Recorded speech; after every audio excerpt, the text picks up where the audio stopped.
एक बार की बात है, शहर से दूर एक गांव में राजेश और रीमा सो रहे होते हैं। तभी उन्हें घर की छत पर किसी के चलने की आवाज आती है। उस आवाज से उनकी नींद खुल जाती है। वो बहुत डर जाती है। इतनी रात गए छत पर कौन है? कहीं कोई चोर तो नहीं आ गया? अजी उठिए, उठिए ना, छत पर कोई है। सुनिए, किसी की चलने की आवाजें आ रही हैं। तुम सही कह रही हो, आवाज तो आ रही है। तुमने बाहर का दरवाजा बंद तो किया था ना? जी मुझे याद नहीं है, हो सकता है मैं सोते वक्त दरवाजा बंद करना भूल गई हूँ। तुम डरो नहीं, मैं अभी देख कर आता। फिर राजेश दबे पांव बाहर मेन गेट को देखने के लिए जाता है। अरे मेन गेट तो बंद है, तो फिर छत पर कौन है? अरे मर गए रे। फिर वो डर जाता है और डर के मारे वापस घर के अंदर घुस जाता है। अजी क्या हुआ? आप इतने घबराए हुए क्यों हैं? अरे रीमा, मेन गेट तो बंद है, फिर कोई छत पर कोई कैसे चढ़ सकता है? मुझे लगता है ये कोई चोर नहीं है। मुझे लगता है ये वही है जिसके बारे में गांव में अफवाह फैली हुई। अजी आपका दिमाग खराब तो नहीं हो गया? शुभ शुभ बोलिए। नहीं रीमा, मैं सही कह रहा हूँ। गांव में अफवाह फैली हुई है कि एक आत्मा है जो घर की छत में आती है और तीसरे दिन घर में रहने वाले लोगों का सर काट कर अपने साथ ले जाती है। तो क्या हमारे छत पर वो मनहूस आत्मा घूम रही? रीमा जल्दी जाओ और हमारी लाइट बंद कर दो, कहीं उसे पता ना चल जाए कि घर में कोई है। फिर रीमा घर की सारी लाइट बुझा देती है और वो दोनों एक कंबल के नीचे छिप जाते हैं। वो चुड़ैल रात भर उनकी छत पर इधर उधर मंडराती रहती है। फिर सुबह होने पर राजेश गांव वालों को इस बारे में बताता है। ये घटना अब बढ़ती ही जा रही है। राजेश भाई, एक काम करो, आज रात छत पर मिट्टी डाल देना। अगर कोई छत पर आया तो उसके पैर उस पर छप जाएंगे। इससे पता चल जाएगा सच में कोई छत पर आता है या यह सिर्फ एक अफवाह है। फिर रात होने से पहले राजेश छत पर मिट्टी डाल देता है। देर रात राजेश और रीमा सो रहे होते हैं। तभी उन्हें किसी के गुर्राने की आवाज आती है। डर के मारे उनकी नींद खुल जाती है।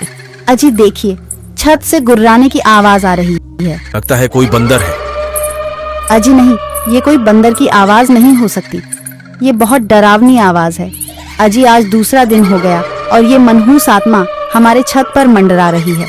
अजी गांव वालों का मानना है कि तीसरे दिन वो सर काटकर अपने साथ ले जाती है। पहले पता तो चल जाए कि छत पर सच के कोई चुड़ैल है या कोई जंगली जानवर। फिर रात भर उसी छत पर किसी के चलने और गुर्राने की आवाज आती है। सुबह होने पर राजेश और रीमा घर की छत पर जाते हैं तो उनकी आंखें फटी की फटी रह जाती हैं। वहां मिट्टी पर बड़े बड़े कदमों के निशान होते हैं और वह उल्टे होते हैं। अरे मर गए रे, ये तो उल्टे पैरों के निशान हैं। इसका मतलब चुड़ैल की अफवाह नहीं सच है। मुझे अभी गांव वालों को इसके बारे में बताना होगा। फिर राजेश भागता हुआ जाता है और कुछ गांव वालों को अपने साथ लेकर आता है।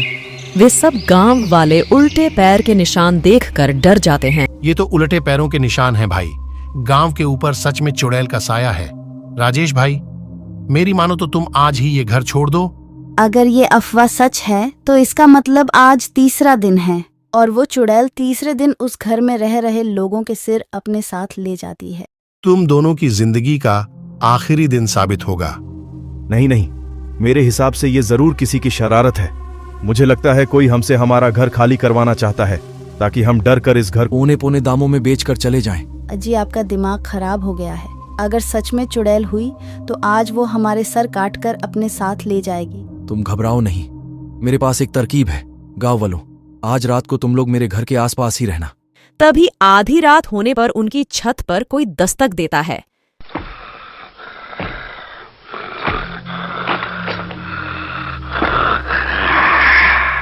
कदमों की आवाज से उन दोनों की नींद खुल जाती है। अजी मर गए। आज तीसरा दिन है। आज हम नहीं बचेंगे जी। आज वो हमारी गर्दन काटकर अपने साथ लेकर ही जाएगी। गांव वालों ने कहा भी था घर खाली कर दो, लेकिन आपने उनकी एक न सुनी। लो आ गई चुड़ैल, अब क्या करोगे? तभी उस चुड़ैल के कदमों की आवाज तेज हो जाती है। अजी लगता है कोई सीढ़ियां उतर रहा है। ये आवाज सीढ़ियों की तरफ से आ रही है। कुछ कीजिए ना, क्या है आपकी तरकीब? अजी रुको, तुम रोना बंद करो और आवाज बंद करो। नहीं तो उसे पता चल जाएगा कि हम यहाँ हैं। फिर राजेश दूसरे कमरे में जाता है और वहां से 2 पुतले उठाकर लाता है और उन्हें बेड पर लिटा देता है और उनके ऊपर चादर डाल देता है और सारी लाइट बंद कर देता है। देखो रीमा, अब हमें छुपना होगा, चलो जल्दी करो। फिर वे दोनों उसी बेड के नीचे छिप जाते हैं। तभी दरवाजे पर दस्तक होती है। अरे मर गए जी, ये वही चुड़ैल है जी। चुप रहो, आवाज मत करो। हो सकता है दरवाजा ना खोलने पर वो चली जाए। फिर कुछ देर दरवाजा खटकता रहता है और जोर की आवाज आती है और दरवाजा टूट जाता है। वो चुड़ैल अंदर आ जाती है। दोनों बिस्तर के नीचे छिपे होते हैं। है भगवान, अब हमारा क्या होगा? फिर वो खंजर से बिस्तर पर सो रहे लोगों पर खंजर से हमला कर देती है।